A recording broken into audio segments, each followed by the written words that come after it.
يا ربي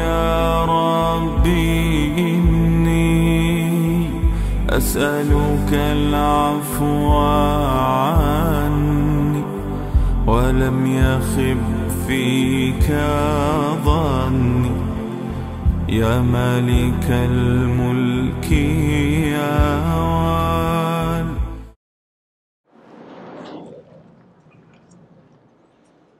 والي.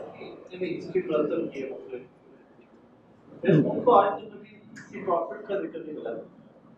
یہی بات ہے نا، وہ تو کہتے ہیں ابراہیم نام کا شخص ہی نہیں موجود تھا. وہ کہتے ہیں بائبل کے علاوہ یہ ساری باتیں کسی اور ہسٹری میں ہے ہی نہیں، ساری جھوٹی ہے. تو بات یہی ہے نا کہ ان کو پہلی بات تو یہ کہ ریٹن ہسٹری ہے ہی نہیں ان کے پاس. ہسٹری دو طرح سے آپ کو ملی ہے نا، آرکیالوجی سے ملی ہے یا پھر آپ کو ریٹن ہسٹری ملی ہے. ریٹن ہسٹری ریلیجس جو کمیونٹیز ہیں ان کے پاس بہت پرانی ہے. ابھی ہم نے تورات کا ذکر کیا. تورات جو ہے وہ ہیروڈوٹس وغیرہ کے تاریخ لکھنے سے پہلے سے یہودیوں نے لکھ رکھی تھی. دوسری بات یہ ہے کہ ہیروڈوٹس وغیرہ بھی ان کے مینوسکرپٹس نہیں ملتے. جو قدیم ترین تاریخیں لکھی بھی گئی ہیں ان کے مینوسکرپٹس کہاں ہیں؟ قلمی نسخے. اس نے فلاں سے نقل کیا، اس نے فلاں سے نقل کیا. عجیب بات یہ ہے کہ ابھی ان کو ڈیڈ سی اسکرولز کہتے ہیں. بحیرہ مردار میں ابھی یہ تقریباً کوئی 1950 کے قریب کی بات ہے. ڈیڈ سی اسکرولز میں تقریباً کوئی 1000 کے قریب تورات کے مختلف قدیم نسخے 300-400 BC کے اس دور کے لکھے ہوئے نکلے. تو قدیم ترین جو اس وقت ہمارے پاس ریٹن ہسٹری ہے وہ بھی ریلیجن والوں کے پاس ہے، لکھی ہوئی ہے یا ان ٹرم آف مینوسکرپٹس ہے. اور دوسری بات یہ ہے کہ آرکیالوجی میں بات کریں تو آرکیالوجی میں ساری چیز انٹرپریٹیشن کی ہے. بھئی آپ کو کیا ملنا ہے؟ آپ کو تو برتن ہی ملنے ہیں نا. برتن کی آپ نے انٹرپریٹیشن کوئی کر لینی ہے، ہم نے کوئی کر لینی ہے، کچھ بھی نہیں.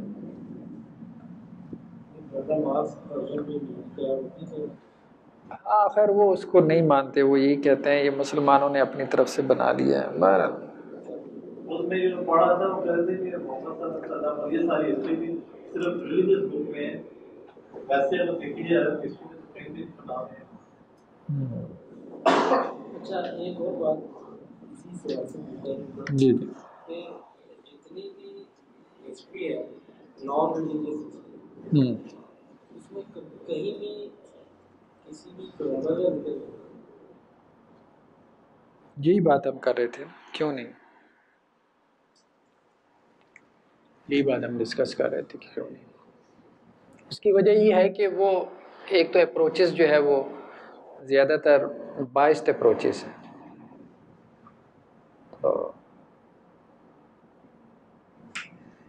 اور دوسرا اس کی وجہ ایک یہ بھی ہے کہ ریلیجن نے اس چیز کو پسند نہیں کیا.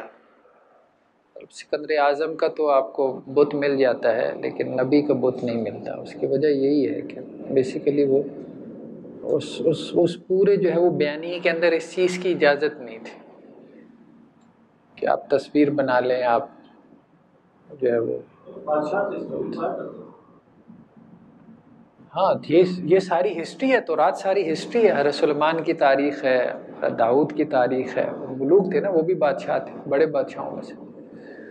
بلکہ جو بائبل کا پہلا چیپٹر ہے وہ ہے ہی تاریخ، اس کو تاریخ ہی کہتے ہیں. پیدائش کے بعد جو چیپٹر ہے تواریخ کے نام سے. چلیں جی شروع کریں. بسم اللہ الرحمن الرحیم.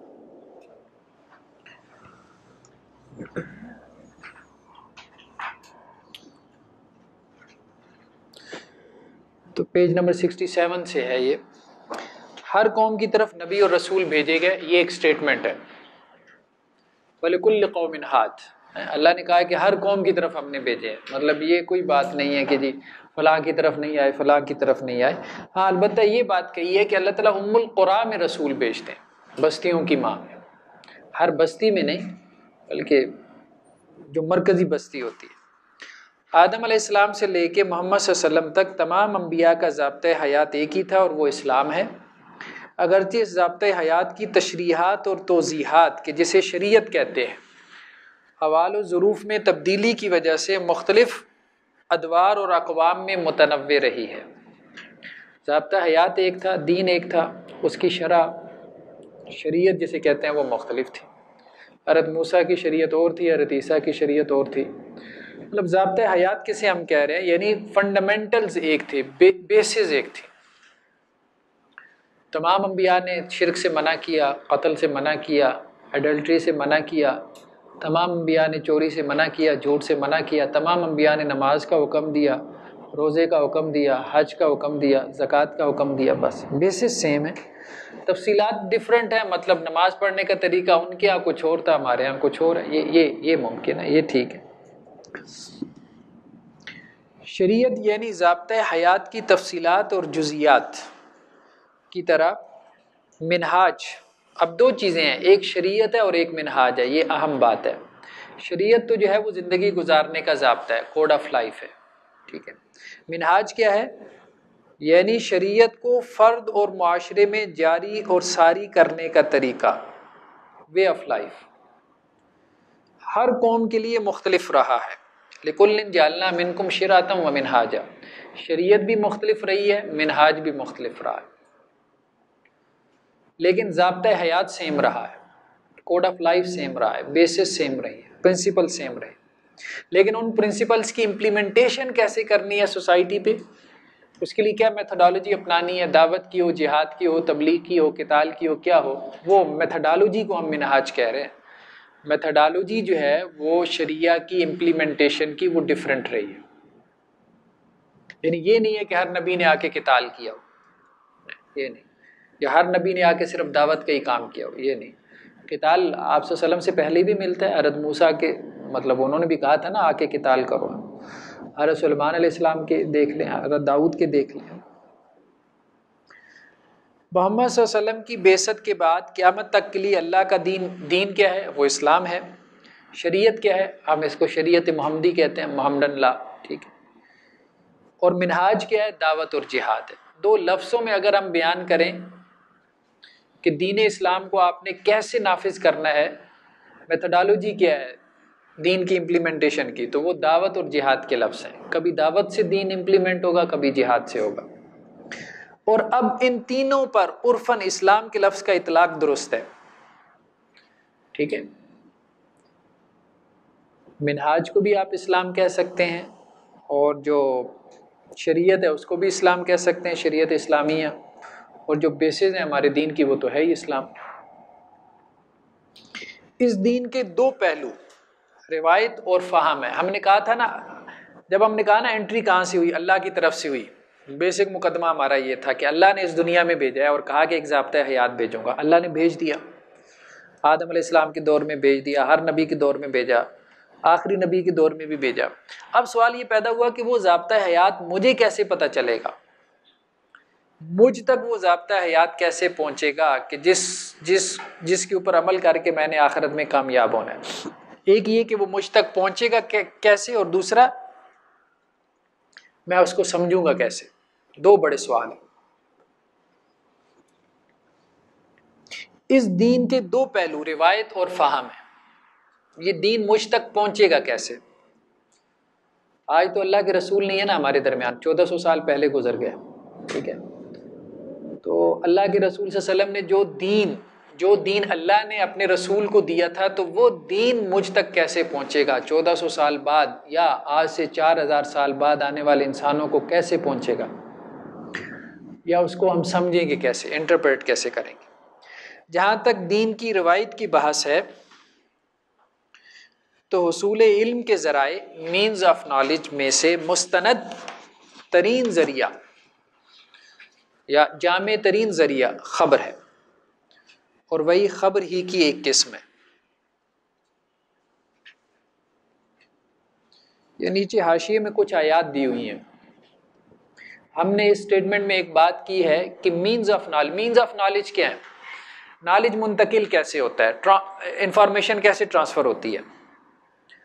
مختلف ذرائع ہیں نا، ٹھیک. تو کبھی خبر کے ذریعے سے، ابھی آ کے کوئی صاحب کلاس میں آتے ہیں وہ چوک میں ایکسیڈنٹ ہو گیا، آپ کو خبر ملی نا، آپ کو ایک خبر کے ذریعے سے پتہ چلا، ایک بات آپ کے نالج میں آئی ہے. خبر ایک بہت بڑا ذریعہ ہے، ٹھیک.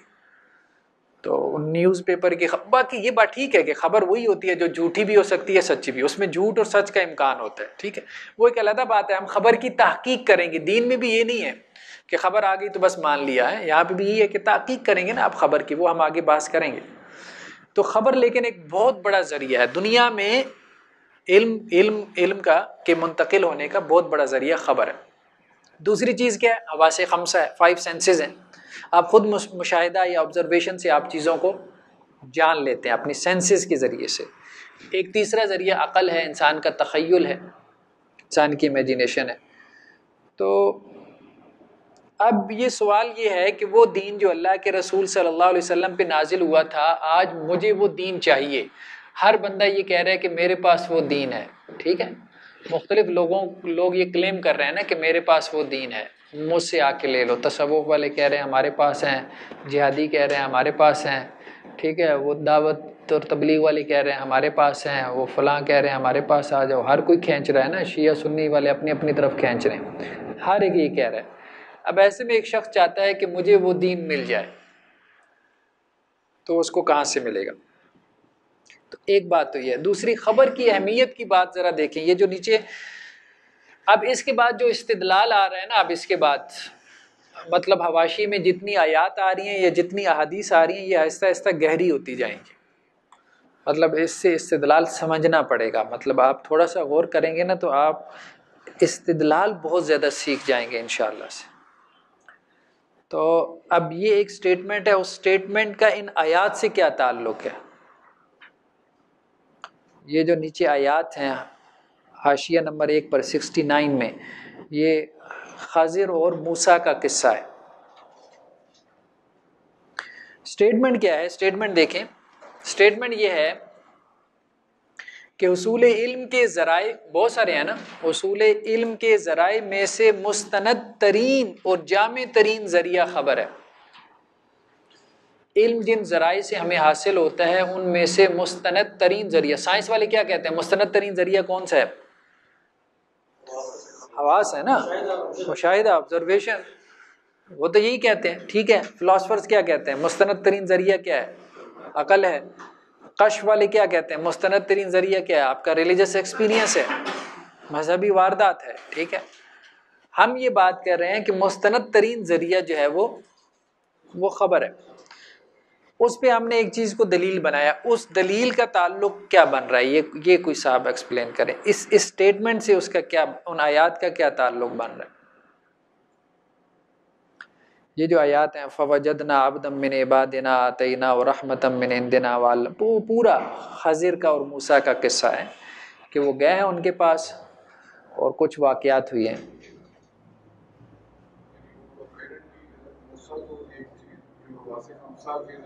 ہاں بالکل یہی بات. ایک شخص کے بارے میں جس کو اللہ تعالیٰ نے کہا کہ ہم نے اس کو علم دیا ہے، وہ چیز کو برعکس انٹرپریٹ کر کے بتا رہے ہیں کہ یہ بات اس طرح سے. ریالٹی وہ نہیں ہے جو حواس خمسہ سے مل رہی ہے. حضرت موسیٰ کو، ایک نبی کو بھی ان کے حواس خمسہ سے، یعنی ان کے حواس خمسہ غلطی نہیں کر رہے، ٹھیک ہے، کہ بچہ قتل ہو رہا ہے، کشتی کے اندر سوراخ ہو رہا ہے، ٹھیک ٹھیک. تو وہ اب ان کو جو حواس خمسہ کے ذریعے سے علم مل رہا ہے، ریالٹی وہ نہیں ہے، ریالٹی اس کے پیچھے ہے جو خبر کے ذریعے دی گئی حضرت خضر کو. تو یہ بات یہاں پر آئی ہے جی. ہاں انبیاء کو ملتی ہے. ہم اس وقت خبر سے ہماری مراد وحی کی خبر ہے. پہلے وہ نبی پہ آئی، پھر نبی سے ہم تک آئے گی. حضرت موسیٰ کی طرف وہ خبر نہیں نہ آئی تھی، خبر نہیں آئی تھی. حضرت موسیٰ کا علم حواس کا علم تھا، حضرت خضر کا علم خبر کا علم تھا. خبر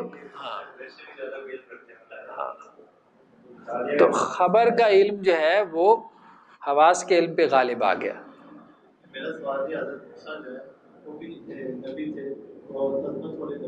ہم اس پارٹیکل اس کیس میں بات کر رہے ہیں، اس قصے میں نہیں کشف کی بنیاد پہ قتل جائز نہیں. قتل جائز. ہاں ہاں بالکل.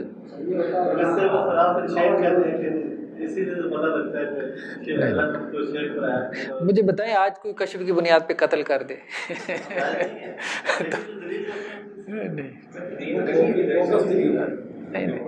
یہ کوئی بھی نہیں کہتا, یہ کوئی بھی نہیں کہتا. یہ جتنے یہ اب دیکھیں اتنا بڑا اقدام ہے, بچے کو قتل کر دینا ہے وہی کے بغیر. حضرت ابراہیم نے وہی تھی اپنے بچے کو جو ہے وہ.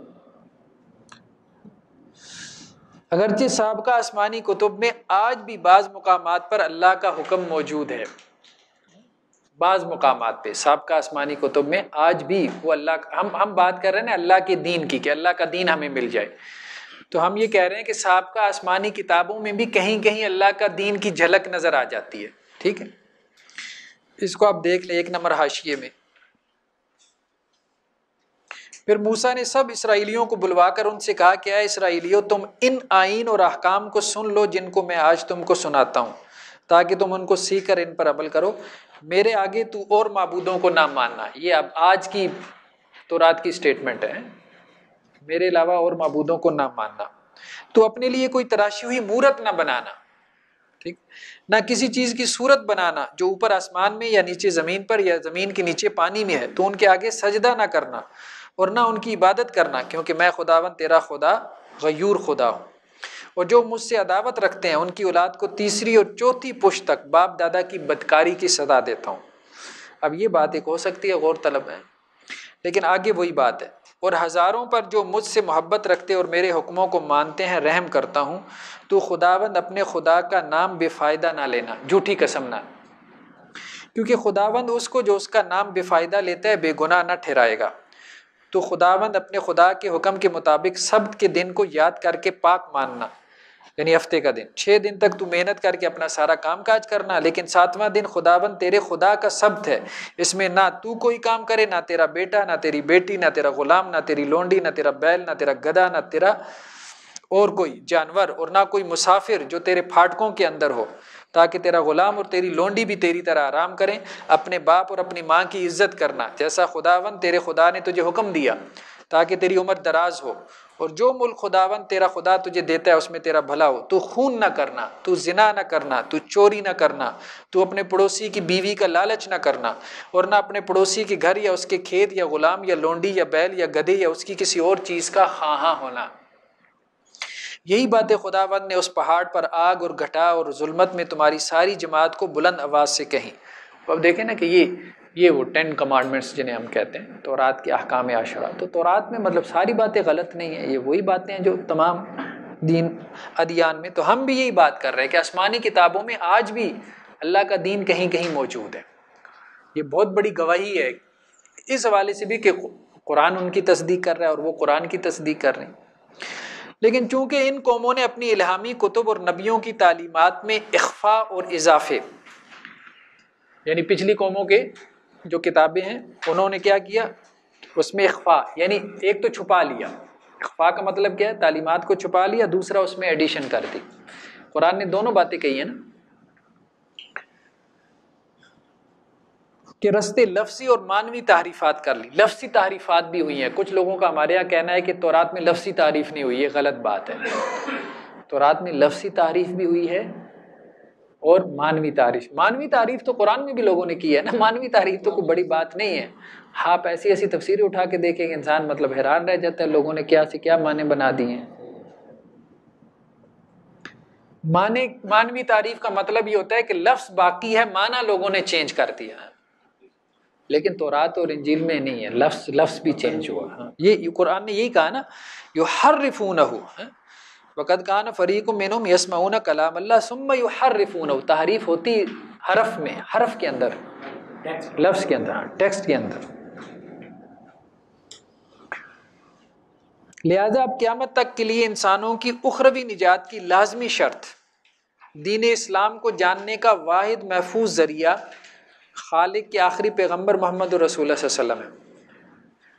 یعنی پہلے دور میں بھی ادیان آتے رہے کہ لوگ کامیاب ہو جائیں, لیکن وہ محفوظ نہیں رہے. تو اب اگر کسی نے کامیاب ہونا ہے اس آزمائش میں, جس آزمائش کی ہم نے بات کی ہے, تو وہ اللہ کے رسول صلی اللہ علیہ وسلم کے دین پہ عمل کرے. محمد صلی اللہ علیہ وسلم کی بعثت کے بعد گزشتہ پیغمبروں کی اقوام کے لیے آپ صلی اللہ علیہ وسلم اور قرآن مجید کی اتباع اخروی نجات کی لازمی شرط ہے۔ یہ وہی آیات آ گئی ہیں جو ہم نے پہلے بھی بیان کی ہیں۔ یہ 2 نمبر حاشیے میں دیکھیں، وَإِذْ أَخَذَ اللَّهُ مِيثَاقَ النَّبِيِّينَ، نبیوں کو بھی یہ بات کہی گئی ہے نا کہ اگر تمہاری موجودگی میں اللہ کے رسول آ جائیں تو تمہیں لازماً ان کے اوپر ایمان لانا ہے۔ اور پھر رسول اللہ صلی اللہ علیہ وسلم کی ایک اور حدیث بھی ہے کہ حضرت عمر رضی اللہ تعالیٰ عنہ ایک دفعہ تورات کا مطالعہ کر رہے تھے، تو آپ صلی اللہ علیہ وسلم ناراض ہو گئے یہ دیکھ کے، تو آپ نے کیا کہا، یہ 73 نمبر پیج پہ ہے شروع میں، والذی نفسی بیدہ، اس ذات کی قسم جس کے ہاتھ میں میری جان ہے، لو ان موسیٰ کان حیا، اگر موسیٰ زندہ ہوتے آج، ما وسعہ الا ان یتبعن، تو ان کے پاس بھی کوئی رستہ نہیں تھا موسیٰ کے پاس بھی سوائے اس کے کہ میری اتباع کریں، ان کے لیے بھی نجات کا کوئی رستہ نہیں تھا۔ تو مطلب یہ بات اللہ کے رسول صلی اللہ علیہ وسلم، اس سے آگے بھی وہ ایک حدیث ہے، والذی نفس محمد بیدہ لا یسمع بی احد من هذه الامہ یہودی ولا نصرانی، میری اس امت میں کوئی یہودی کوئی نصرانی جسے میرے بارے میں خبر پہنچے، ثم یموت ولم یؤمن بالذی ارسلت بہ، پھر وہ مر جائے اور اس پہ ایمان نہ لے کے آئے جس کے ساتھ میں بھیجا گیا ہوں، یعنی قرآن پہ، الا کان من اصحاب النار، وہ جہنمیوں میں سے، بالکل کلیئر سٹیٹمنٹ ہے۔ تو اب جو ہے نا اللہ نے رستہ بند کر دیا ہے، مطلب کس چیز کا؟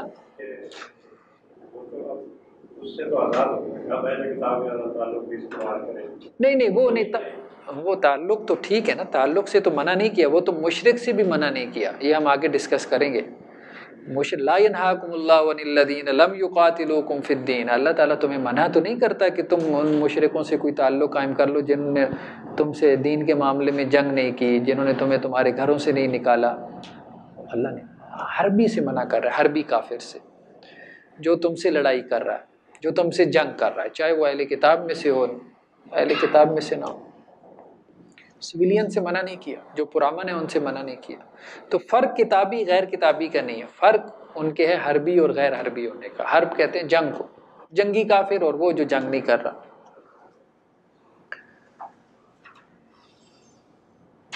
اور اللہ کے دین کو بیان کرنے میں آخری کتاب قرآن مجید سابقہ جمیع آسمانی صحائف پر نہ صرف حاکم ہے بلکہ ان کی ناسخ بھی ہے۔ اللہ کا دین کیا ہے کیا نہیں ہے، تو پرانی کتابوں سے اگر آپ لے بھی لیں، لیکن ان کے اوپر جو اتھارٹی ہے وہ قرآن کی اتھارٹی کے نیچے آپ بیانیہ مکمل کر سکتے ہیں باقی کتابوں سے، ٹھیک ہے، بلکہ ان کی ناسخ بھی ہے، یعنی اس نے آ کے جتنے بھی وہ شریعتیں تھی سب کو کینسل کر دیا، شریعت کو کینسل کر دیا۔ باقی جو تاریخی باتیں، تاریخ تو کینسل نہیں نہ ہوتی، اب بائبل میں اگر کوئی تاریخ ہے، تاریخ تو ایک واقعہ ہے نا، تو ہو گیا۔ محمد رسول اللہ صلی اللہ علیہ وسلم سے یہ دین، یہ جس دین کی ہم بات کر رہے ہیں، دین اسلام، قرآن مجید اور سنت نبوی 2 صورتوں میں بذریعہ خبر اس امت کو منتقل ہوا ہے۔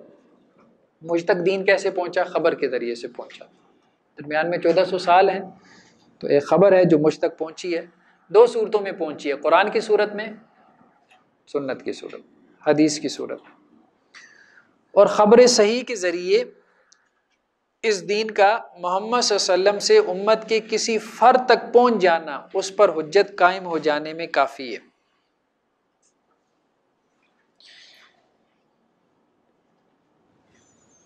چلیں جی، یہاں تھوڑی سی بات ڈسکس کر لیں۔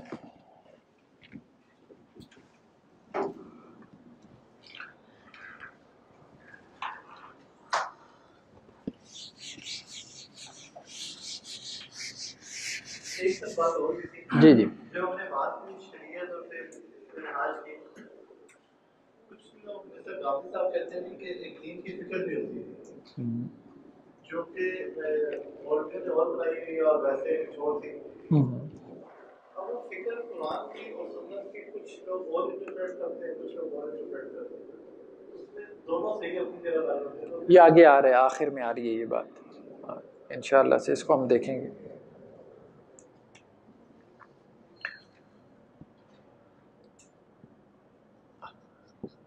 اللہ کے رسول صلی اللہ علیہ وسلم، ان سے یہ دین اسلام جو ہے ایک خبر ہے، خبر کی صورت میں صحابہ کو ملا، صحابہ سے پھر تابعین نے لیا، تابعین سے پھر تبع تابعین نے لیا، پھر اسی طرح سے چل سو چل ہم تک پہنچ گیا. ٹھیک ہے، ہم یہ کہہ رہے ہیں کہ یہ جو دین ہے یہ آپ سے اگر ہمیں پہنچ جائے خبر صحیح کے ذریعے تو یہ حجت ہے. کسی بھی شخص کو پہنچ جائے، خبر صحیح ہونی چاہیے، اس کو صحیح خبر ملے. ٹھیک ہے، اور اس صحیح خبر میں اس کو کوئی بات بتائی جائے کہ آپ صلی اللہ علیہ وسلم نے یہ کہا ہے، یہ کر لو یہ نہ کرو، تو وہ بائنڈنگ ہو جاتے ہیں، وہ باؤنڈ ہو جاتا ہے، اس کے اوپر حجت قائم ہو جاتی ہے. مطلب یہ نہیں ہے کوئی صاحب کہیں کہ جی میں جب تک رسول اللہ کو سامنے نہ دیکھ لوں یا ان سے براہ راست نہ سن لوں تو میں نہیں مانوں گا، یا میرے اوپر حجت تمام نہیں ہوتی. ایسا نہیں. یا کوئی صاحب یہ کہیں کہ جب تک مجھے کوئی 100 بندہ نہ بتا دے، مجھے جب تک کسی مسئلے میں 100 حدیثیں نہ مل جائیں تو تب تک میرے اوپر حجت نہیں بنتی. ہاں متواتر نہ ہو جائے ٹیکنیکلی اگر ہم بات کریں تو. ہاں خبر واحد حجت نہیں. تو یہ ہمارے ہاں ایک ڈبیٹ پیدا ہوئی نا کہ خبر واحد حجت نہیں ہے. ماڈرن اس طبقے کی بات کر رہا ہوں، ویسے نہیں ہے. ویسے اختلاف جو وہ ہے وہ اور ہے کہ خبر واحد جو ہے وہ واجب العمل ہے، اور واجب العمل ہے تو کس درجے میں ہے وہ ایک علیحدہ ڈبیٹ ہے. تو ہم بیسیکلی ایک ماڈرنسٹ جو پرسپیکٹیو ہے اس میں ہم ایک چیز کو سمجھنے کی کوشش کر رہے ہیں کہ غامدی صاحب نے یہ بات کہی ہے کہ یہ جو دین ہے، یہ دین جو ہم تک پہنچا ہے یہ 2 ذریعوں سے، اجماع اور تواتر. اگر کوئی چیز آپ کو اجماع سے نہ ملے اور اگر کوئی چیز آپ کو تواتر سے نہ ملے تو آپ باؤنڈ نہیں ہوتے اس کے. یعنی رسول اللہ صلی اللہ علیہ وسلم سے، آپ صلی اللہ علیہ وسلم سے یہ دین مجھ تک، میں یہاں پہ کھڑا ہوں فار ایگزامپل میں، تو رسول اللہ صلی اللہ علیہ وسلم سے یہ دین مجھ تک یا تو اجماع سے پہنچے. اجماع سے مراد ایگریڈ اپان، جو چیزیں ایگریڈ اپان ہیں. 5 نمازیں ہیں، سب بھی کہہ رہے ہیں 5 ہیں. رمضان میں روزے رکھنے ہیں، سب بھی کہہ رہے ہیں رمضان میں رکھنے ہیں. ٹھیک ہے، اس کو وہ کافا انل کافا. ٹھیک ہے، اجماع سے ایگریڈ اپان ہے. یا پھر تواتر. تواتر سے مراد کیا ہے؟ میجورٹی. میجورٹی سوسائٹی کی ایک چیز کے اوپر عمل کر رہی ہے، یا میجورٹی جو ہے وہ ایک چیز کو صحیح کہہ رہی ہے. بڑی تعداد، تواتر کہتے ہیں جمع غفیر، ایک بڑی تعداد جو اس کو نقل کر رہی ہے. ہاں خبر واحد کسے کہتے ہیں؟ اس کے ساتھ اب دیکھیں نا، خبر کی 2 قسمیں ہوں. ایک خبر وہ ہوتی ہے جس کو متواتر کہتے ہیں، ایک وہ ہوتی ہے جس کو احاد کہتے ہیں. ٹھیک ہے، متواتر کا معنی یہ کیا جاتا ہے کہ جس کو جمع غفیر، کو بڑی تعداد میں لوگ اس کو نقل کر رہے ہوں. جیسے 70 صحابہ کہہ رہے ہیں کہ اللہ کے رسول نے یہ بات کہی، 70. احاد کہتے ہیں کہ 1، 2 یا 3 لوگ، 3 تک. احاد یا واحد کا مطلب ضروری نہیں ہوتا کہ ایک ہی ہو، 2 لوگ یا 3 لوگ اگر یہ بات کہہ رہے ہیں کہ رسول اللہ صلی اللہ علیہ وسلم نے یہ بات کہی ہے تو اس کو خبر واحد کہتے ہیں. وہ کہتے ہیں اس سے حجت نہیں قائم ہوتی، اس سے آپ باؤنڈ نہیں ہوتے. یہ بات ٹھیک نہیں ہے.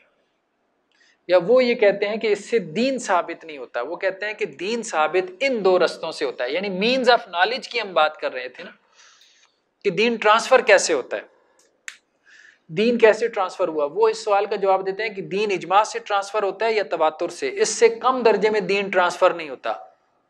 ہم یہ بات کر رہے ہیں کہ دین اجماع یا تواتر سے تو ٹرانسفر ہوتا ہی ہوتا ہے، لیکن اس کے علاوہ ایک اور درجہ ہے، خبر واحد.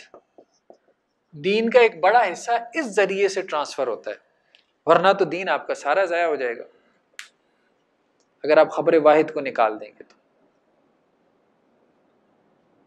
وہ ایک بڑی ایک ایسی بات کرتے ہیں جو بظاہر عقل کو اپیل کر دیتی ہے فوراً. وہ کہتے ہیں اللہ کے آخری پیغمبر ہیں، وہ یہ طے شدہ کہ اس کے بعد نبوت کا سلسلہ بڑھتا ہے. کہ یہ کیسے ممکن ہے کہ دین کی کوئی بنیادی بات ہے اور وہ کسی کمرے میں بیٹھ کے 2 لوگوں کو بتا رہے ہیں؟ کیسا ممکن ہے؟ اگر وہ جو 2 کمروں میں لوگوں کو بات بتا رہے ہیں وہ دین کے پہلے سے بتائے ہوئے کسی حکم کی تشریح ہوتی ہے، اس کی یہ چیز، یہی بات اللہ کے بارے میں کہی جا سکتی ہے کہ اللہ کا آخری دین ہے، اور یہ کیسے ممکن ہے کہ اس نے ایک رسول بھیج کے پوری دنیا پہ قیامت تک کے لیے حجت قائم کر دی. وہ اللہ تعالیٰ 10 رسولوں کا اہتمام کر دیتے، کوئی 100 رسولوں کا اہتمام کر دیتے.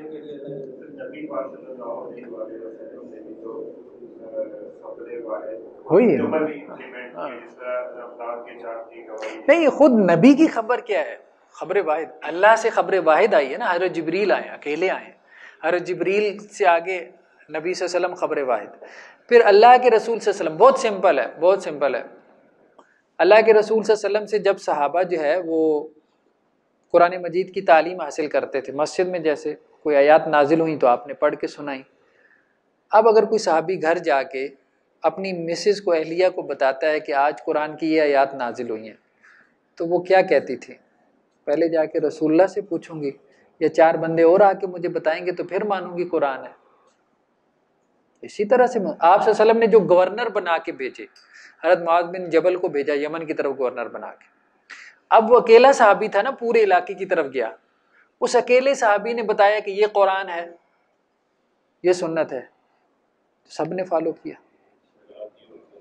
جی ہاں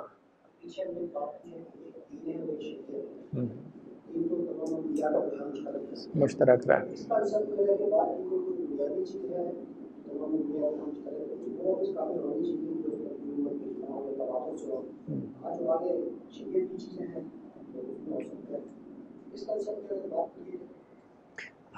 اصل میں بات کہیں اور نکل جائے گی، تھوڑا اس بحث کو کھول لیتے ہیں 5 منٹ میں اس کو وائنڈ. اصل بات یہ ہے کہ آپ تواتر سے مراد کیا لیتے ہیں، پھر آپ تھوڑا گہرائی میں اور چلے جائیں.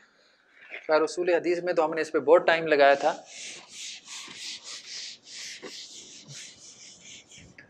تواتر کیا چیز ہے؟ متواتر وہ کہتے ہیں جی متواتر ہو، خبر متواتر ہو. ٹھیک، مان لیا جی خبر متواتر ہو، جس خبر سے دین آپ کو ملے وہ خبر متواتر. متواتر کیا ہے؟ جمع غفیر ہو. چلو مان لیا جمع غفیر، کتنا جمع غفیر ہو، مطلب جمع غفیر کی بھی ڈیفائن کریں گے نا اس کو. کتنے لوگوں تو آپ کہیں گے جمع غفیر ہے. اچھا اس میں لوگ 4 سے شروع ہوئے ہیں، جو آراء ہیں وہ بتا رہا ہوں. لوگ 4، کچھ نے کہا کہ 4 سے جمع غفیر شروع ہو جاتا ہے. ٹھیک ہے، کچھ نے 5 کا ذکر کیا، کچھ نے 7، کچھ نے 10، کچھ نے 12، ٹھیک ہے، کچھ نے 17،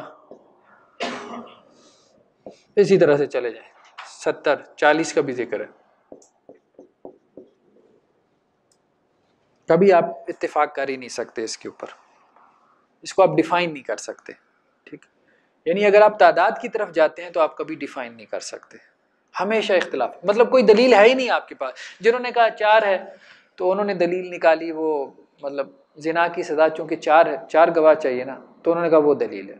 جنہوں نے کہا 5 ہے انہوں نے کہا نمازیں 5 ہیں. جنہوں نے کہا 7 ہے انہوں نے کہا آسمان 7 ہے. عجیب بات ہے. مطلب جنہوں نے کہا 10 ہیں انہوں نے کہا تلک عشرۃ کاملہ. یار عجیب بات ہے، مطلب تلک عشرۃ کاملہ کس سینس میں بات ہو رہی ہے؟ 10 روزے جو ہے وہ. اور کچھ جنہوں نے کہا 12 ہیں ان کی دلیل کیا؟ احد عشر کوكبا والشمس والقمر. بل 11 بل 12 نہیں 11.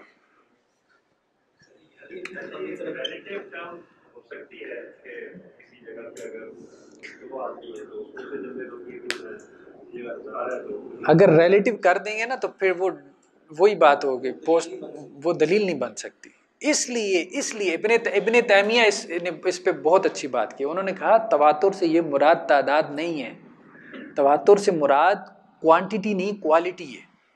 انہوں نے کہا کہ تواتر بیسیکلی کیا ہے؟ تواتر بیسیکلی یقین کا نام ہے، ایک کیفیت ہے. یہ یقین آپ کو حاصل ہو جائے، جب کوئی خبر ایسی ہو کہ یقین ہو جائے آپ کو کہ نہیں اس میں شک نہیں ہے، کوئی شک کر ہی نہیں سکتا. یہ نہیں ہے کہ 100 بندے دیں یا 150 دیں یا 500 دیں، بعض اوقات 70 آدمی آپ کو آ کے خبر دیں گے، آپ کہیں گے ساری وہ اس فرقے کے ہیں. ٹھیک ہے، نہیں مانیں گے نا آپ.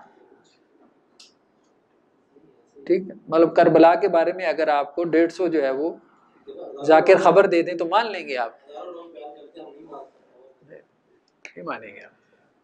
تو تعداد کی کوئی اہمیت نہیں ہے. اہمیت کس چیز کی ہے؟ وہ کیفیت کی. کیفیت وہ کب بعض اوقات وہ کیفیت ایک سے بھی حاصل ہو جاتی ہے.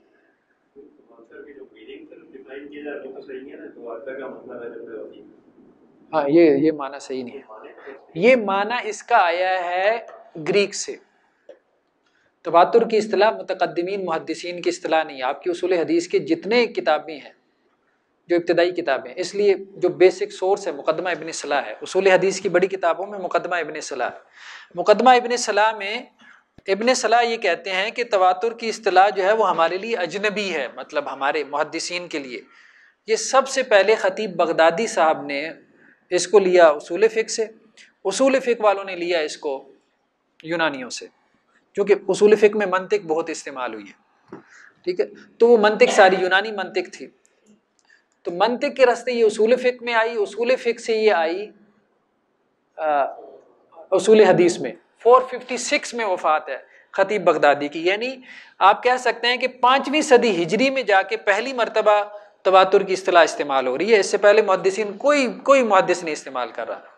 خبر کہہ رہے ہیں، دین خبر سے منتقل ہو رہا ہے.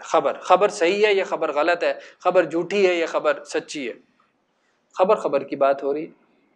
اچھا ایک اور بات وہ کہتے ہیں اس سلسلے میں کہ وہ کہتے ہیں کہ اصل میں یہ کار حدیث نہیں ہے جو آپ سمجھ رہے ہیں. میں یہ کہتا ہوں کہ اس پورے کانٹینٹ میں دین کا نیا حکم بیان ہی نہیں ہوا. میں یہ نہیں کہہ رہا کہ ہے نہیں، کہتے اگر آپ ہے تو لا کے بتائیں کہ آپ کو کس حدیث میں کے بارے میں لگتا ہے کہ اس میں ایک ایسا حکم بیان ہوا ہے جو پہلے نہیں تھا، وہ بتائیں. وہ پوچھنے والوں نے 3-4 مثالیں دیں، انہوں نے سب کو ٹرانس کیا. اس نے کہا وراثت کا انہوں نے بھی وہ باپ کا قاتل وراثت سے نکل جاتا ہے، یہ نیا حکم ہے. انہوں نے کہا نہیں یہ بھی پرانی ہے. انہوں نے کہا اقرب منفع یہ ہے کہ قرب منفعت کی بنیاد پر ہے، قاتل تو قرب منفعت میں سے خارج ہو گیا. لہٰذا یہ کہتے ساری 4 انہوں نے پیش کی، بٹ دونوں پی ایچ ڈی اسکالر تھے، انہوں نے 4 کو جوڑ دیا قرآن سے. یہ کیا چیز ہے؟ یہ پلانڈ ہو سکتا ہے. میرے ساتھ ان کی نشستیں ہوئی ہیں، میرے ساتھ تو نہیں جوڑا. آپ نے 3-4 دن تو ان کے گھر میں نشست ہوئی تھی غامدی صاحب سے. نہیں وہ اس وقت ڈی ایچ اے میں رہتے تھے. سوال و جواب کی صورت میں تو میں نے کہا قرات کے بارے میں آپ کیا کہتے ہیں. میں نے انہیں یہ بات کی، میں نے کہا بات یہ ہے دیکھیں میں تو کوئی مناظرہ کرنے نہیں آیا، میں نے کتاب لکھی ہے آپ کے بارے میں. مجھے آپ کے شاگرد یہ کہتے ہیں کہ میں نے آپ کو سمجھا نہیں ہے، تو یہ بہت بڑی بات ہے. اگر میں نے آپ کو بغیر سمجھ کے تنقید کی ہے تو غلط ہے، نہیں کرنا چاہیے، اخلاقی طور پہ درست نہیں ہے. لیکن میں آپ کے پاس اس لیے آیا ہوں، میں صرف آپ کا موقف سمجھنا چاہتا ہوں کہ جو میں نے سمجھا ہے وہ ٹھیک سمجھا ہے کہ غلط سمجھا ہے. بس مجھے صرف یہ پوچھنا ہے. اچھا میں ان کے سامنے رکھتا گیا، اچھا یہ بتائیں مجھے آپ کی یہ عبارت سے یہ سمجھ میں آتی ہے. کہیں پہ انہوں نے کہا یہ ٹھیک سمجھا ہے، کہیں پہ انہوں نے کہا نہیں یہ غلط سمجھا ہے. میں یوں نہیں اس کو یوں بیان کروں. ایک جگہ بات آ گئی قرات کی. میں نے کہا آپ قرات کے بارے میں کہتے ہیں ویریس ریڈنگز آف قرآن، مطلب قرآن کو پڑھنے کے جو مختلف سٹائلز ہیں. کہتے ہیں کہ میں نے کہا آپ کہتے ہیں یہ فتنہ ہے عجم کا، یہ ایڈیشن ہے قرآن میں. کہتے ہیں ہاں بالکل میں یہی کہتا ہوں. میں نے کہا اچھا مجھے یہ بتائیں قرآن ثابت کیسے ہوگا آپ کے نزدیک؟ انہوں نے کہا اجماع سے. میں نے کہا اجماع سے مراد عوام کا اجماع ہے یا علماء کا؟ کہتے ہیں علماء کا اجماع مراد ہے. ظاہری بات ہے عوام تو قرآن پڑھنا نہیں جانتی. وہ تو آپ دیکھیں بوڑھی اماں جو قرآن پڑھا رہی ہے دیہات میں وہ بھی صحیح نہیں پڑھی بیچاری. تو اجماع سے مراد ہمیشہ علماء کا اجماع ہوتا ہے. تو میں نے کہا علماء تو سارے اس پہ ایگریڈ اپان ہے کہ یہ قرآن ہے. قرات جو ہیں ویریس ریڈنگز آف دی قرآن، یہ ساری مطلب جو ہمارے ہاں مشرق میں پڑھی جا رہی ہیں تو وہ مغرب والے علماء کہتے ہیں کہ یہ قرآن مجید ہے جو مغرب میں پڑھی جاتی ہیں. مراکش میں، مغرب سے مراد بلاد اسلامیہ کا مغرب، مراکش میں اور تیونس میں، الجزائر میں، لیبیا وغیرہ میں زیادہ تر روایت ورش چلتی ہے. تو امام نافع کے ایک شاگرد ہیں ورش، ان کی قرات. تو میں نے کہا علماء تو سارے اس بات پہ متفق ہیں کہ یہ قرآن ہے. تو اس پہ وہ خاموش ہو گئے. تو بات یہ ہے کہ وہ نہیں اس طرح سے جواب نہیں ہے. انہوں نے جواب بنانے کی کوشش کی ہے، ٹھیک ہے، محنت کی ہے, انہوں نے ایفرٹ کی ہے, اس ایفرٹ کو اپریشیٹ کرنا چاہیے. لیکن ہم بھی نہیں کہہ رہے کہ وہ منکرین حدیث ہیں. بات یہ ہے کہ ڈیبیٹ کریں. مطلب میں تو خود اس چیز کا قائل نہیں ہوں کہ آپ کسی کو کوئی ٹائٹل دیں, ٹھیک ہے, اور ہاں نہیں وہ نہیں ہوا. بلکہ مجھے انہوں نے خود بڑا اپریشیٹ کیا ان کے حلقے میں, اور ان کے داماد جو تھے حسن, وہ مولانا یوسف بن نوری صاحب کے بلکہ وہ ہیں, کیا نام ہے, نواسے ہیں. تو وہ بلکہ میں نے غامدی صاحب کا مضمون آیا تھا تو اس کو میں نے کرٹیسائز کیا تھا. تو وہ حسن نے مجھے بتایا کہ آپ کا آرٹیکل میں نے غامدی صاحب کو پڑھایا, کہنے لگے یار بہت اچھی تنقید ہے, اس لیے کہ کم از کم مجھے صاحب کہہ کے مخاطب کیا ہے, اور ہر جگہ یہ نہیں کہا کہ مطلب اب دیکھیں نا, ایک بندے کو اتنی گالم گلوچ پڑ رہی ہو, اس کو آپ عزت سے مخاطب کر دیں, وہ کتنا خوش ہو جاتا ہے. اور وہ پھر حسن نے مجھے بتایا کہ میں نے اپنے پورے حلقے میں تمہارے آرٹیکلز بانٹے ہیں جو تم نے غامدی صاحب پہ تنقید کی ہے. ہمیں اتفاق نہ ہو, لیکن ہم کہتے ہیں کہ اگر غامدی پہ تنقید پڑھنی ہے تو ان صاحب کی پڑھو یار, اور کسی کو نہ پڑھو. تو یہ ہے, یہ بہت ضروری ہے. مطلب اپنے آپ کو آپ اخلاقی دلیل ہمیشہ جو ہے وہ علمی دلیل سے زیادہ وزنی ہوتی ہے. آپ اپنے ایٹیٹیوڈ سے, اپنے رویوں سے جتنا لوگوں کو متاثر کر سکتے ہیں اتنا آپ نہیں, مطلب گالم گلوچ کر کے نہیں, غصے نکال کے نہیں, اس طرح سے نہیں. یہ غامدی صاحب کی بات ٹھیک ہے, یہ غلط ہے. تجزیے کا مطلب تنقید کا مطلب ہی یہی ہوتا ہے. تنقید کا لفظ نقد الدراہم سے بنا ہے نا. نقد الدراہم کسے کہتے ہیں؟ کھوٹے سکوں کو کھروں کو الگ الگ کرنا. اب ہمیں کسی پہ تنقید میں ملتی اس کے مطلب کھوٹے ہیں. مطلب ہر بندے کی بات 100% غلط نہیں ہوتی, کبھی بھی نہیں ہوتی. شیطان کی بات بھی 100% غلط نہیں ہوتی. اللہ کے رسول صلی اللہ علیہ وسلم نے کہا نا حضرت ابو ہریرہ کو, کیا کہا تھا جھوٹا لیکن بات وہ آیت الکرسی والے مسئلے میں. تو مطلب بدترین سے بدترین آدمی بھی کبھی اچھی بات کر جاتا ہے. تو اپریشیٹ کرنا سیکھیں لوگوں کو. جس کے اوپر تنقید کریں اس کی صحیح بات مطلب جسے آپ کہیں کہ جی تنقید کر رہے ہیں اور اس وقت کوئی بات آ جائے, نہیں یہ بات آپ کی بالکل ٹھیک ہے, آپ بالکل بجا کہیں. ایسے اتفاق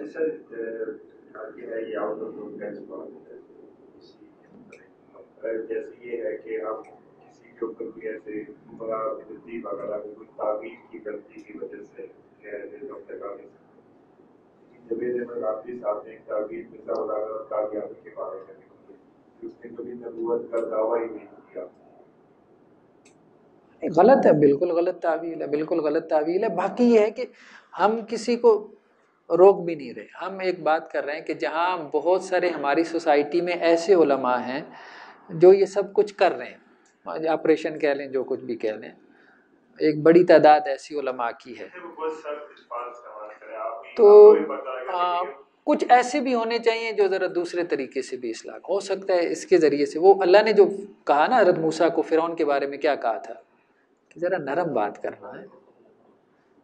فَقُولَا لَهُ قَوْلًا لَيِّنًا لَعَلَّهُ يَتَذَكَّرُ. ہو سکتا ہے اس کے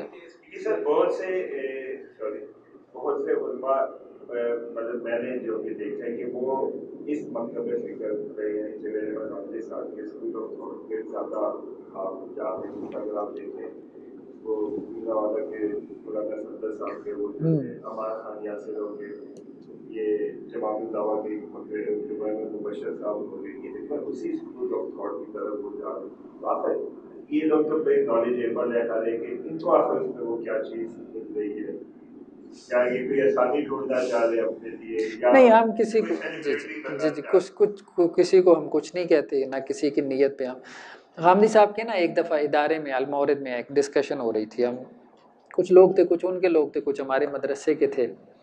غامدی صاحب کے ایک شاگرد تھے, ابھی میرے ذہن میں ان کا نام نہیں آ رہا, بزرگ تھے وہ بھی. تو وہ تھوڑی ڈسکشن آگے چلی تو وہ ایسی جیسے تنگ ہو کے نا بندہ کہتے ہیں غامدی صاحب سے, کہتے ہیں غامدی صاحب مجھے یہ نہیں سمجھ میں آ رہی, یہ نہیں سمجھ میں آ رہی کہ ٹھیک ہے ان کے آپس میں اختلاف ہیں, یہ بریلوی دیوبندی اہل حدیث آپس میں لڑتے ہیں, ایک دوسرے کو گمراہ کہہ رہے ہیں, بدعتی کر رہے ہیں, تکفیر بھی کر رہے ہیں, یہ سارے اس بات پہ متفق ہیں کہ آپ غلط ہیں. یہ سارے متفق ہیں, مطلب مجھے یہ نہیں سمجھ میں آ رہی. اب وہ ان کے فالوور ہیں, وہ دیکھیں وہ کس اینگل سے سوچیں.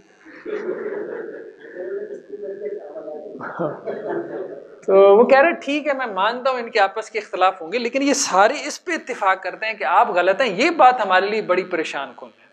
مطلب کہ مولویوں کا کسی بات پہ اتفاق نہیں ہوتا اور یہ اس بات پہ متفق ہو گئے ہیں، تو شاید یہ بات ٹھیک ہی ہو ان کی.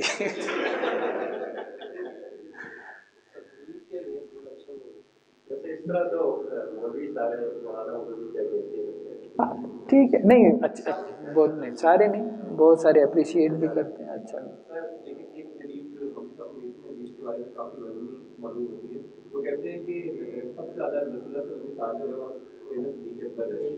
لیکن وہ تھوڑی تکلیف روایتیں دے رہے ہیں اور سیدنا ابو ہریرہ جو ہے وہ بعد میں مسلمان ہو رہے ہیں وہ اتنی تعداد میں وہ کہتا ہے کہ دین کا اتنا ضروری نہیں ہوتا تو کہتے ہوتا کہ کچھ بات ہے چاہے ڈر کی یا جو اصل بات یہ نہیں ہے، غلط فہمی یہاں پہ ہوئی ہے کہ دین کو محفوظ کرنے کا ہر زمانے کا طریقہ مختلف رہا ہے. ٹھیک ہے نا، رسول اللہ صلی اللہ علیہ وسلم کے زمانے میں دین کو محفوظ کرنے کا طریقہ کتابت نہیں تھا، ہرگز نہیں تھا، حفظ تھا. قرآن کو بھی لکھنے کا اہتمام نہیں کیا گیا. ایک جگہ قرآن کہاں لکھا ہوا تھا رسول اللہ صلی اللہ علیہ وسلم کے زمانے میں؟ نہیں تھا نا. اس لیے تو حضرت ابوبکر نے ایک مصحف تیار کروایا نا، پھر حضرت عثمان نے اس پہ کام کروایا.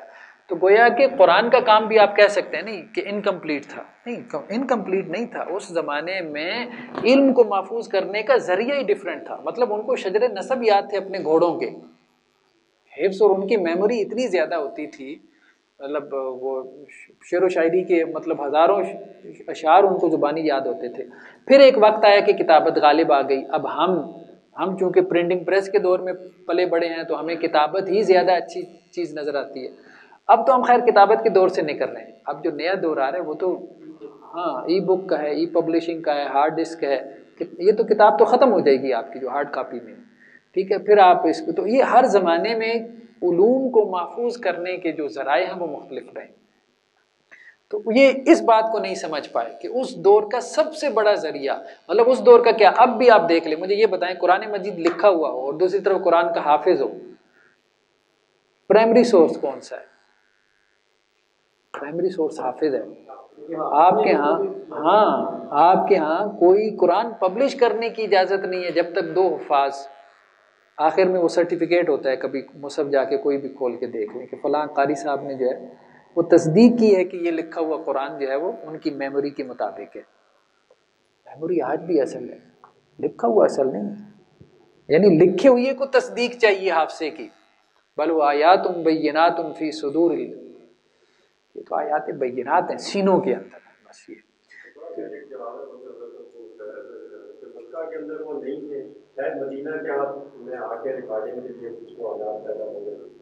نہیں، مکہ میں تو شریعت نازل ہی نہیں ہوئی. مکی قرآن میں اب آپ دیکھتے ہیں کہ وہ آخرت کا ذکر ہے، توحید کا ذکر ہے. ٹھیک ہے، تو اس لیے وہاں پہ تو شرع کا مسئلہ ہی نہیں تھا، احادیث کا مسئلہ ہی نہیں تھا. بیسیکلی احادیث کیا ہیں؟ قرآن مجید کی تفسیر ہے نا.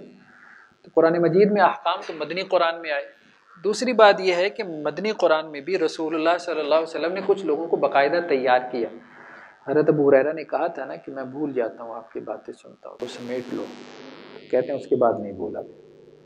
یہ رسول اللہ صلی اللہ علیہ وسلم نے کچھ لوگوں کو اس مقصد کے لیے تیار کیا تھا. جیسے حضرت عباس کو، عبداللہ بن عباس کو ہے، مطلب حدیث میں آتا ہے نا، اپنے سینے کے ساتھ ملایا اور سینے کے ساتھ سینہ ملا کے پھر دعا دی اللہم علم التعویل. اب یہ ابو بکر کے ساتھ نہیں کیا، یہ عمر کے ساتھ نہیں کیا. مطلب ہر ایک کا اپنا میدان ہے نا. ابو بکر کا اپنا میدان ہے، حضرت عمر کا اپنا میدان ہے. کسی کو تفسیر میں لگا دیا، کسی کو حدیث میں لگا دیا، کسی کو جو ہے وہ مطلب گورنری میں لگا دیا. اس طرح سے وہ صاحب واضح ہے کہ جب سارے صحابہ کے تو ان کے دنوں کے زندگی کو حادث ہو رہا ہے، زندگی 2 سال بنی ان کے بعد، اور جب زیادہ دور تک رہی ہیں کہ تعلیم کے سامنے آئے اور اس چیز کی ضرورت پیش آئی کہ وہ چیزیں ان پر بھی بن رہی. یہ بات بھی ٹھیک ہے، بالکل ایسے ہی ہے.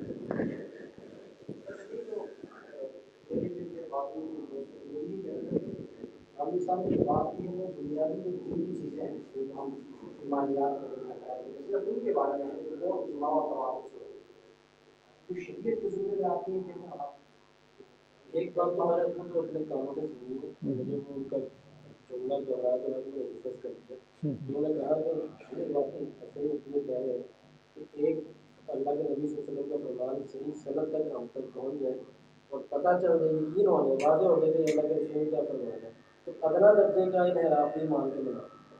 یہ ان کے نہیں کنٹروورسی نہیں ہے، بیسیکلی بیانیہ کا فرق ہے. بیانیہ یہ ہے کہ وہ یہ کہتے ہیں کہ خبر واحد جو ہے وہ مستند ذریعہ نہیں، اس لیے دین کے ثبوت میں معتبر نہیں ہے، دین کی تشریح بھی معتبر ہے. دو چیزیں ہیں نا، ایک ہے دین کا ثبوت، ایک ہے دین کی شرح. ٹھیک ہے، تو خبر واحد بیسیکلی دیکھیں خبر متواتر ہے ہی نہیں، آپ کے دین میں خبر متواتر ہے ہی نہیں، صرف ایک خبر ہے، ایک حدیث ہے جس کے بارے میں کلیم کیا جاتا ہے کہ یہ خبر متواتر ہے، من کذب علیہ متعمدا، باقی سب اخبار احاد ہیں. مطلب حدیث کا پورا ذخیرہ. خبر واحد سے مراد یہ نہیں ہے کہ آپ نے حدیث کو دو حصوں میں بانٹ دیا ہے، آپ نے کہا یہ متواتر ہے یہ احاد ہے، نہیں، ساری حدیث کا ذخیرہ ہی خبر واحد ہے. تو ایک ہے دین کا ثبوت اور ایک ہے دین کی شرح. وہ یہ کہتے ہیں کہ خبر واحد سے دین ثابت نہیں ہوتا، ہاں اس کی تشریح کر لیں. دین کا کوئی حکم ثابت نہیں کریں گے آپ کا، وہ حکم جو قرآن میں نہیں آیا. رجم کا حکم قرآن میں نہیں ہے، دین میں نہیں ہے، خبر واحد میں ہے. خبر واحد سے کوئی نیا حکم ثابت نہیں ہوگا.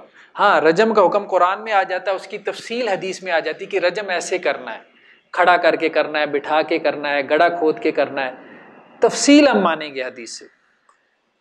ٹھیک ہے، تو وہ حدیث کو مانتے ہیں لیکن ایک تشریح کے طور پہ، دین کے ثبوت کے طور پہ. وہ کہتے ہیں حدیث سے دین کا کوئی نیا حکم ثابت نہیں ہوتا، پہلے سے ایک حکم موجود ہے دین کا، قرآن کا، اس کی حدیث شرح کر سکتی ہے. اگر کو اپیل کرنے والی ایک اور بات وہ ایک حدیث سے ہمیں بتائی کہ جس میں اللہ کے نبی صلی اللہ علیہ وسلم نے یہودی سے جانور روٹ والے میں ہونے کا وعدہ کیا، وہ سودا طے ہو گیا لیکن زبانی بعد میں وہ مکر گیا، وہ سارا مسئلہ دیکھا تو ایک صحابی نے کہا کہ میں گواہی، وہ جیسے حدیث آپ کو بتا بھی وہ کہتے ہیں کہ پہلی بات تو یہ کہ صحابی جھوٹی گواہی دے گا، یہ پاسبل ہے. دوسرا کہتے ہیں آپ اسلام کو خود بھی فیم کر رہے ہیں. دوسرے کلیم کریں کہ مسلمانوں کے پیغمبر تو اس طرح کہیں کہ اپنے حق میں جھوٹی گواہی کو بھی اپریشیٹ کرے گا اور آئندہ کے لیے اس کو سرٹیفکیٹ دے دے کہ یہ دو کے برابر ہے. یہ بالکل اسلام کے مقدمے کے خلاف ہے، لہٰذا اس کی صنعت صحیح بھی ہے. تو اس کی مثال ہوگی اگر حدیث کی کسی صحیح صنعت میں لکھا ہو کہ 2 جمع 2 5 ہے تو آپ صنعت چیک کریں گے؟ نہیں کریں گے نا. اسی طرح کہتے ہیں اس کی صنعت دیکھنے کی بھی ضرورت ہے. اس پہ بات کریں گے انشاءاللہ.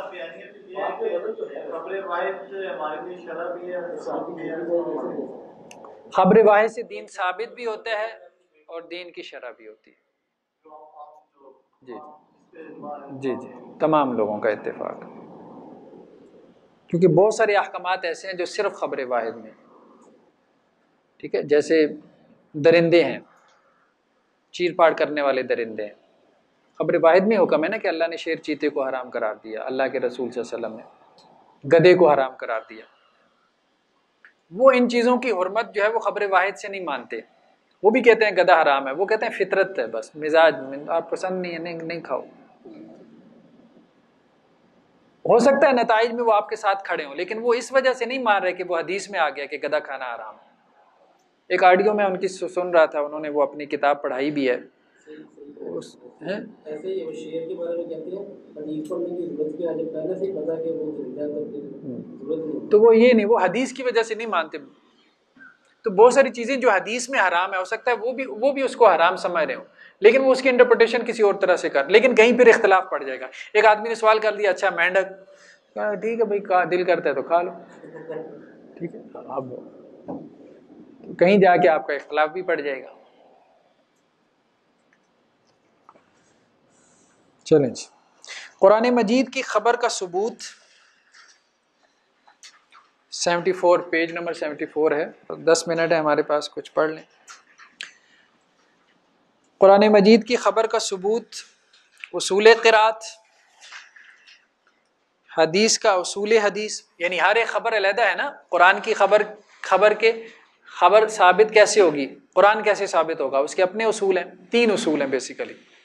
ٹھیک، حدیث کی خبر کیسے ثابت ہوگی، اس میں آپ نے جن لوگوں نے صحیح حدیث کا پڑھا ہوگا 5 شرائط ہیں. ٹھیک ہے، 5 اصول ہیں نا، کہ راوی اس کا عادل ہو، ضابط ہو، سند منقطع نہ ہو، اس میں شیوذ نہ ہو، اس میں علت نہ ہو. ٹھیک، اسی طرح سے تفسیری اقوال کا جو ثبوت ہے وہ اصول تفسیر کی روشنی میں ہوگا، یہ نہیں کہ تفسیری اقوال جو ہے وہ اصول حدیث کی روشنی میں ثابت کرنا شروع کر دیں.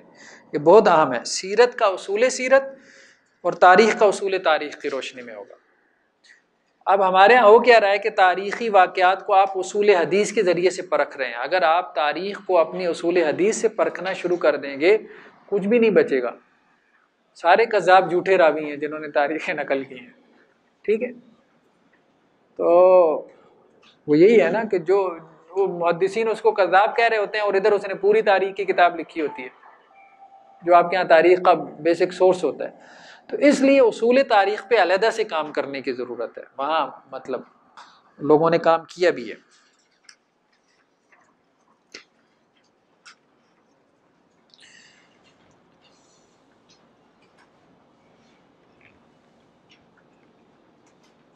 تو اس پہ امام ابن تیمیہ رحمۃ اللہ علیہ نے یہ مقدمہ اصول تفسیر سے کچھ کوٹیشنز ہیں، یہ عربی میں ہیں 77 اور 78 پیج نمبر پہ،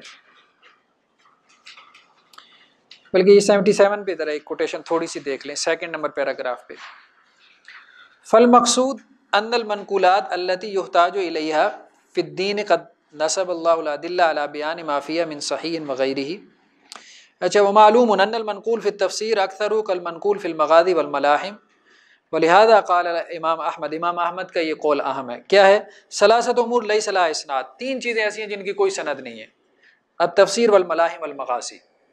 ٹھیک ہے، تفسیری اقوال کی کوئی سند نہیں ہے، ملاحم کی، جنگوں کی اور مغازی کی. اس میں اب ابن تیمیہ یہ کہتے ہیں کہ دیکھیں بات یہ ہے، اس میں راویوں کی بحث میں نہ پڑیں. غزوہ بدر کا ذکر ہو رہا ہے، اب آپ کہیں کہ جی جس راوی نے وہ غزوہ بدر نقل کیا ہے اب وہ راوی اس میں درمیان میں ضعیف آ گیا ہے، اس میں نہ پڑیں. ہاں، اب راویوں نے کیا کیا کہ کسی نے غزوہ بدر نقل کیا اس نے اس طرح سے بیان کر دیا، کسی نے نقل کیا اس نے اس طرح سے بیان کر دیا. تو ابن تیمیہ رحمۃ اللہ علیہ یہ کہتے ہیں کہ مجموعی طور پہ واقعہ ثابت ہو جاتا ہے چاہے ان کی آپس میں کنٹرڈکشنز ہو. ٹھیک ہے، مجموعی طور پہ واقعہ ثابت ہو جاتا ہے کہ غزوہ بدر ہوا ہے. ہاں، اس کی تفصیلات میں چونکہ ان کی کنٹرڈکشن ہے تو آپ تفصیلات کو آپ چھوڑ دیں. اور تفصیلات میں یہ کنٹرڈکشنز ہیں کہ 3 آدمی مسلمانوں کی طرف سے نکلے تھے مبارزت کے لیے جنگ سے پہلے اور 3 کفار کی طرف سے نکلے تھے. تو کفار کی طرف سے جو نکلے تھے وہ کون سے تھے؟ جو مسلمانوں کی طرف سے نکلے تھے وہ کون سے تھے؟ آپس میں کن کن کا مقابلہ ہوا؟ اب اس میں اختلاف ہو گیا. کسی نے کہا ادھر سے یہ نکلے تھے ادھر سے یہ نکلے تھے، اس نے اس کو مارا اس نے اس کو قتل کیا، تو یہ اس میں اختلاف ہو گیا. تو اب تفصیلات ثابت نہیں ہوتی لیکن مجموعی واقعہ، مجموعی طور پہ تاریخی واقعہ ثابت ہو جاتا ہے کہ ایسا ہوا ہے. تفصیلات بھلے واقعہ کربلا ہوا ہے، تفصیلات اب ظاہری بات ہے اب آپ نہیں کہہ سکتے. اب کچھ ہمارے ایسے ہیں جو یہ بھی کہتے ہیں واقعہ کربلا ہی نہیں ہوا. ہاں مطلب ہاں واقعہ کربلا ہوا ہی نہیں ہے، تو مطلب یہ نہیں، مطلب اس طرح سے. اب تو تفصیلات میں تو اب ظاہری بات ہے ایگزیجریشن بھی ہوئی ہے، وہ تو سب لوگ مانتے ہیں کہ ایگزیجریشن ہوئی ہے، سب کے بیانات سیم نہیں ہیں. میڈیا کی ٹیم بیٹھ کے پکچرائزیشن کر رہی تھی کہ ادھر سے چیز آ رہا ہے. تو یہ تفصیلات میں کسی بھی واقعہ کی تفصیلات میں اختلاف ہو سکتا ہے. آج میرے خیال میں اتنا کافی، آگے سے جو ہے نا وہ بات نہیں شروع ہو رہی ہے، وہ لمبی بحث ہو جائے گی. کوئی سوال ہو 5 منٹ میں تو وہ کر لیں پھر.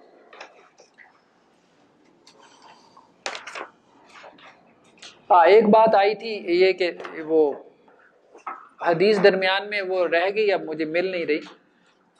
ایک حدیث کے نیچے حواشی میں ذکر آیا تھا کہ رنگوں کا جو اختلاف ہے یہ کیسے پیدا ہوا، یا مزاجوں کا اختلاف انسانوں میں. تو ایک حدیث کے الفاظ ہیں کہ اللہ تعالیٰ نے آدم علیہ السلام کی جب مٹی لی تو زمین کی مختلف حصوں سے لی. کہیں پہ زمین نرم تھی، کہیں پہ زمین سخت تھی، کہیں پہ مٹی جو ہے وہ سرخ کلر کی تھی، کہیں پہ مٹی کا کچھ رنگت تھی. تو یہ سب مزاج اور کلر جو ہے وہ وہاں سے اس ایسنس سے آدم کی اولاد میں آیا. پیج نمبر 50 پہ. اچھا ٹھیک.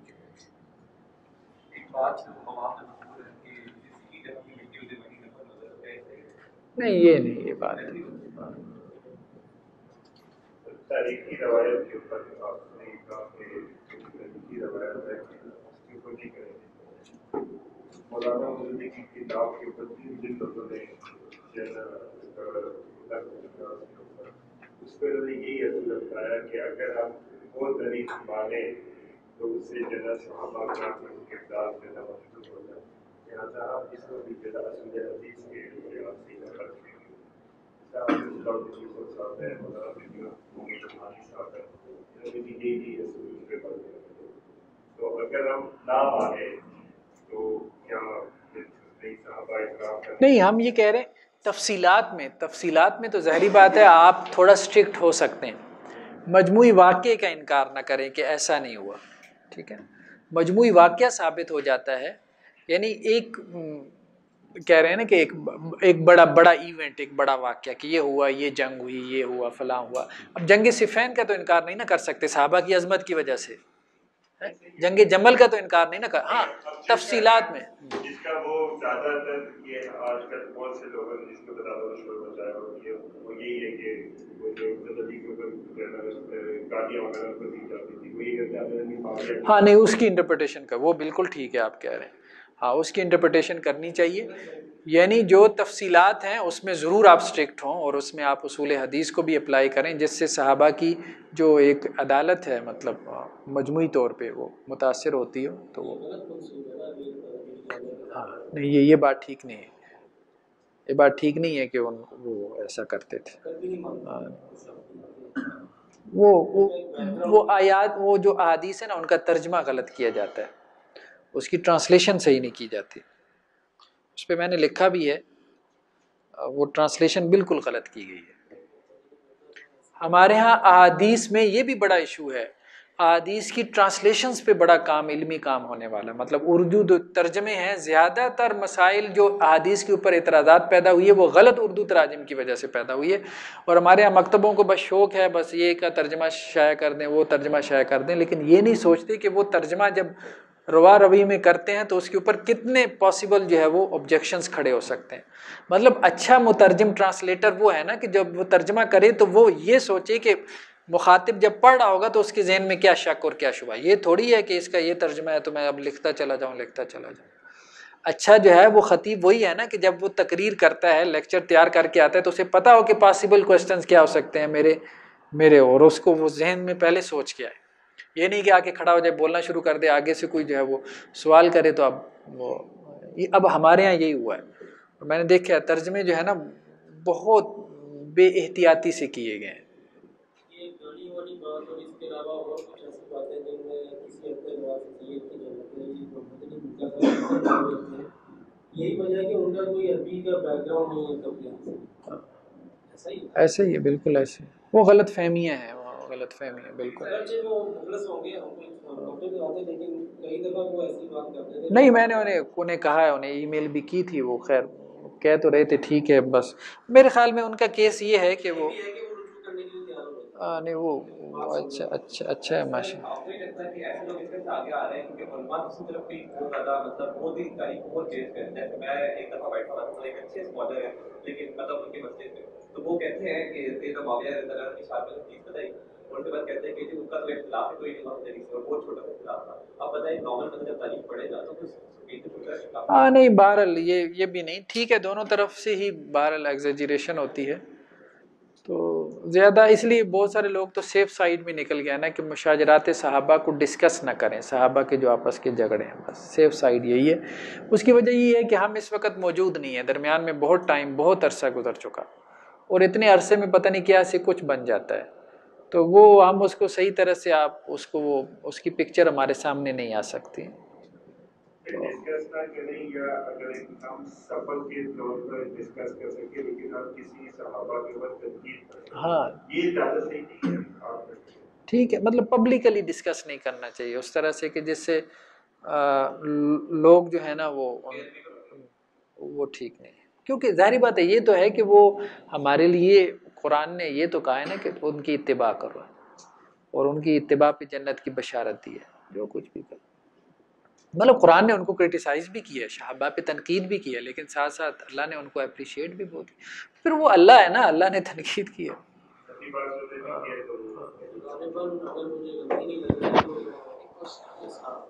جی ایان ثابتہ. تو ایان ثابتہ کے بارے میں ہم نے بات کی تھی کہ ایان ثابتہ کیا ہیں. عین ثابت کی جمع ہے عیان ثابتہ. عین ثابت سے مراد یہ ہے اللہ کا علم. آسان الفاظ میں یہ کیا ہے؟ اللہ کا علم ہے. اللہ کا علم کس کے بارے میں؟ مخلوق کے بارے میں. یعنی اللہ نے جب مخلوق کے بارے میں سوچا، اللہ نے جب مخلوق کے بارے میں سوچا، اللہ نے زید کے بارے میں سوچا، ٹھیک ہے، کہ زید کو پیدا ہونا چاہیے، تو اللہ نے جب زید کے بارے میں سوچا تو زید کے بارے میں اللہ کی جو سوچ ہے اس کو ہم عین ثابت کہہ رہے ہیں. یہ ایک عین ثابت ہے. پھر اللہ نے بکر کے بارے میں سوچا تو یہ دوسرا عین ثابت ہو گیا. پھر اللہ نے زمین کے بارے میں سوچا، یہ تیسرا عین ثابت ہو گیا. پھر اللہ نے کسی جانور کے بارے میں سوچا، یہ چوتھا عین ثابت ہو گیا. یعنی اللہ نے جب کسی چیز کو پیدا کرنا ہے، ہم یہ کہہ رہے تھے کریشن کا پروسیس یہی ہے کہ پہلے سوچ آتی ہے، پھر آپ کوئی کسی چیز کو تخلیق کرتے ہیں. کیا یہ کہنا صحیح ہے؟ میں نے سوچا کافی بار یہ کہتے ہیں کہ یہ الفاظ استعمال کرنا ٹھیک ہے کیا جیسے اللہ نے سوچا پھر اس میں وہ چیز پیدا ہو. دیکھیں بات یہ ہے کہ اللہ تعالیٰ جو ہے اس سے پہلے کیا کہتے ہیں؟ اذا اراد شیئا، ارادہ کرتا ہے تو پھر کہتے ہیں اذا اراد شیئا یقول له کن فیکون. ارادے کے بغیر تو نہیں، ارادے کے بغیر تو اس کی تخلیق ہی نہیں ہوگی. وہ تو کوئی اور خالق پھر ہمیں تلاش کرنا پڑے گا کہ وہ اس نے ارادہ ہی نہیں کیا تھا وہ چیز پیدا ہوگی، تو اس کا کریٹر کوئی اور ہو جائے گا.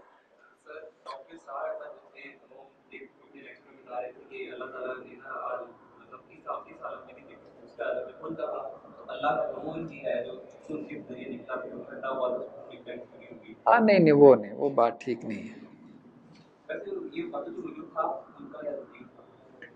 ان کا وحدت الوجود کا کانسیپٹ ذرا ڈیفرنٹ تھا، لیکن یہ بات درست نہیں ہے. اب اس پہ جو ہے نا ابھی جو لیٹسٹ آ رہی ہے نا ام المسبحات، تو عاقب سعید صاحب سے ڈسکشن ہوئی تھی، بلکہ انہوں نے خود ہی کہا تھا کہ آپ اس پہ حواشی لگا دیں ام المسبحات پہ جو سورہ حدید کی شرح ہے. تو وہ میں نے کچھ اس کے فٹس نوٹ لکھے تھے، تو وہ آپ جو نیا اس کا آ رہا ہے نا تو وہ ان فٹ نوٹس کے ساتھ پبلش ہو رہی ہے. تو یہ ایک اچھا ہے بجائے اس کے کہ آپ خواہ مخواہ لوگوں کو دعوت دیں کہ لوگ.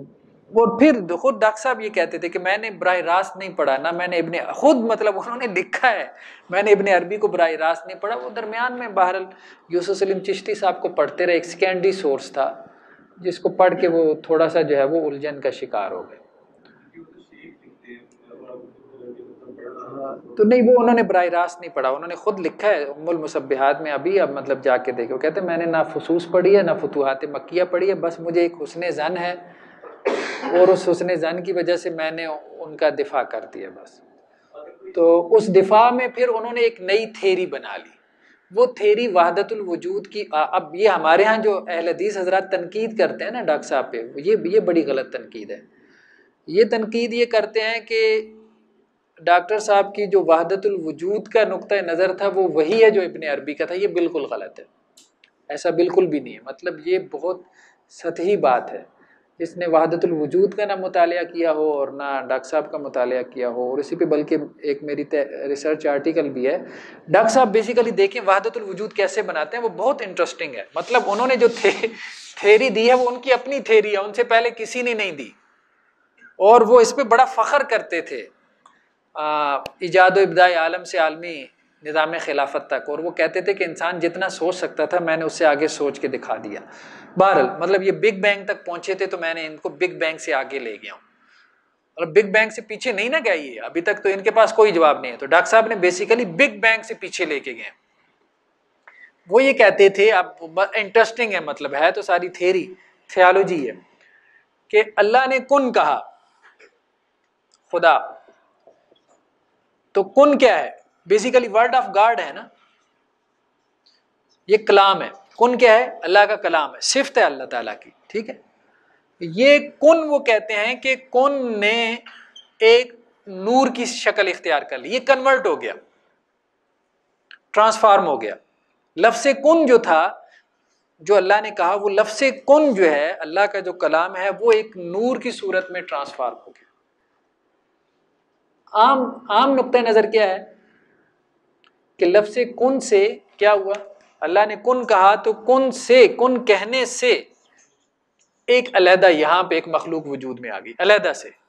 یہ بات سمجھ رہے ہیں نا، یہ فرق. ٹھیک، کن نتیجہ بن گیا ایک مخلوق کے وجود کا، اور کن ہی مخلوق بن گیا.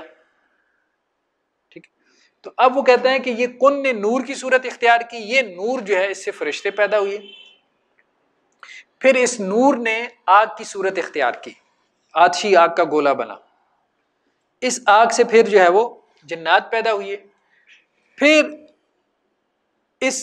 یہ آگ جو ہے وہ پھر آہستہ آہستہ جو ہے وہ ٹھنڈی ہوئی ہے، اور پھر سارا وہ جو بگ بینگ کی بات ہے، وہ زمین جو ہے وہ ٹھنڈا ہونا شروع ہوئی، اور یہ سارا ایوولوشن کا جو. تو بیسیکلی یہ جو ان کا پوائنٹ تھا یہ درست نہیں ہے. مطلب یہ بات کہنا کہ کن نے ہی، یعنی ایک بات تو یہ ہے کہ ہمارے پاس اس کی کوئی دلیل نہیں ہے، اور دوسرا یہ بڑی بات ہو جائے گی کہ ہم کہیں کہ اللہ کی صفت اس معنی میں وہ وحدت الوجود کہتے ہیں. مطلب ان کی ساری انٹرپریٹیشن وحدت الوجود کی سائنسٹیفک ہے، وہ فلسفیانہ نہیں ہے، بلکہ وہ تو کہتے تھے کہ یہ جو تنزلات ہم نے پڑھے ہیں، ان کی کتاب ایجاد و ابداع عالم کے شروع میں ایک چھوٹا سا ٹیکسٹ ہے 2-3 جملوں کا، اس میں انہوں نے کہا یہ سارا تو مطلب بیوقوف لوگ لگتے ہیں مجھے، تو یہ ایسے تنزل ہوا، یہ ہوا عقول اشرا اور یہ اور وہ. سائنس چونکہ وہ خود سائنس کے میدان کے آدمی تھے، سائنس ان کی دلچسپی تھی، تو انہیں وہ بڑا انٹرسٹنگ لگا کہیں بگ بینگ سے ہم اس کو اللہ تک پہنچا دیں تو وحدت سے کثرت کیسے پیدا ہوئی ہے، یہی سوال تھا نا. تو انہوں نے یہ بات یہاں سے کہ یہاں پہ وحدت الوجود ہے، یہاں پہ وجود ایک ہے، پھر آہستہ آہستہ اس سے کون نکلا، وہ کون بھی ایک تھا، اس سے جو نور پیدا ہوا وہ بھی ایک تھا، اس نور نے ہی آگے پھر ابھی تک یہاں پہ وجود ایک ہے، پھر آگ سے پھر آگے جو ہے نا پھر ایوولوشن ہوا. تو یہ اس طرح سے انہوں نے بیان کیا، لیکن بہرحال اس کی کوئی دلیل نہیں ہے، کوئی عقلی نقلی دلیل نہیں.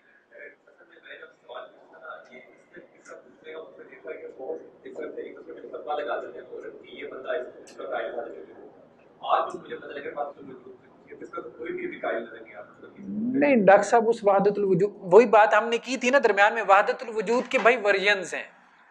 ہاں، کوئی اگر کہتا ہے کہ میں وحدت الوجود کا قائل ہوں تو اس سے بندہ پوچھ لے کہ کون سے ورژن کے قائل ہوں. ٹھیک ہے، جیسے اینڈرائڈ کے ورژنز ہیں نا، بس ونڈو کے ورژنز ہیں نا، اب 98 میں اور مطلب 2007 میں بہت فرق ہے نا، اب تو 10 بھی آ گئی ہے شاید. چلیں جی، کافی ہے.